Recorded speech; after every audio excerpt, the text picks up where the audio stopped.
On poursuit avec ce qu'on appelle des angles complémentaires. Deux angles complémentaires sont deux angles dont la somme est 90 degrés. Deux angles complémentaires sont deux angles dont la somme est 90 degrés. Tu vois la figure qui s'affiche devant toi. Et ici, on a bel et bien affaire à deux angles complémentaires. En effet, l'angle AOB et l'angle BOC sont deux angles complémentaires. C'est-à-dire que la mesure de l'angle AOB plus la mesure de l'angle BOC est égale à 90 degrés. C'est ce qu'on appelle des angles complémentaires. Toujours, on continue avec les angles correspondants. Deux angles correspondants sont deux angles situés du même côté d'une droite séquente, l'une à l'intérieur de deux droites parallèles et l'autre à l'extérieur. Je reprends. Deux angles correspondants sont deux angles situés du même côté d'une droite séquente, l'une à l'intérieur de deux droites parallèles et l'autre à l'extérieur.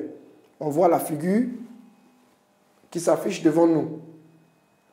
Tu vois cette figure? Elle correspond à ce qu'on appelle des angles correspondants.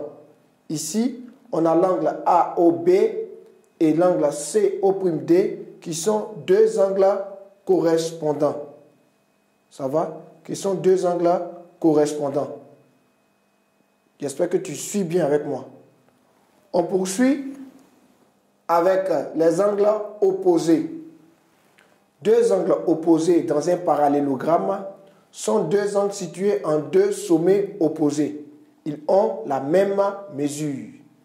Deux angles opposés dans un parallélogramme sont deux angles situés en deux sommets opposés. Ils ont la même mesure. On constate cela avec la figure qui s'affiche devant nous. Tu vois bien qu'on a affaire à des angles opposés dans un parallélogramme. On a l'angle de gauche et on a l'angle de droite, ça va, qui sont opposés. On poursuit avec des angles opposés par le sommet. Des angles opposés par le sommet.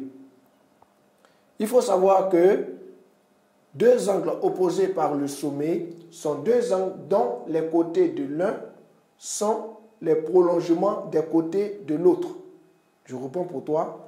Deux angles opposés par le sommet sont deux angles dont les côtés de l'un sont les prolongements des côtés de l'autre. Tu constates cela avec moi sur la figure qui s'affiche devant toi. Ici, on a affaire à des angles opposés par le sommet. L'angle AOB et l'angle COD sont deux angles opposés par le sommet. Donc, la mesure de l'angle AOB est égale à la mesure de l'angle COD.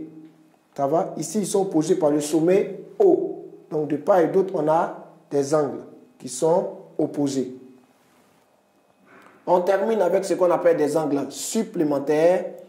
Deux angles supplémentaires sont deux angles dont la somme est 180 degrés. Deux angles supplémentaires sont deux angles dont la somme est 180 degrés.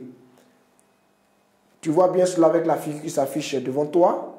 Ici, on a l'angle AOB et l'angle BOC qui sont deux angles supplémentaires. En effet, si l'on fait la mesure de l'angle AOB plus la mesure de l'angle BOC, on aura 180 degrés.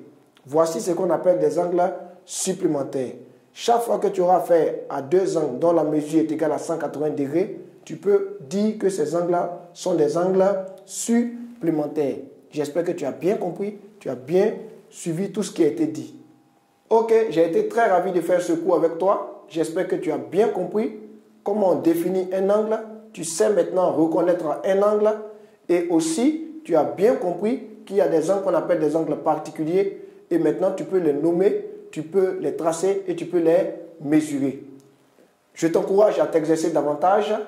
Et on se retrouve à la prochaine sur Succès Assuré. Succès assuré.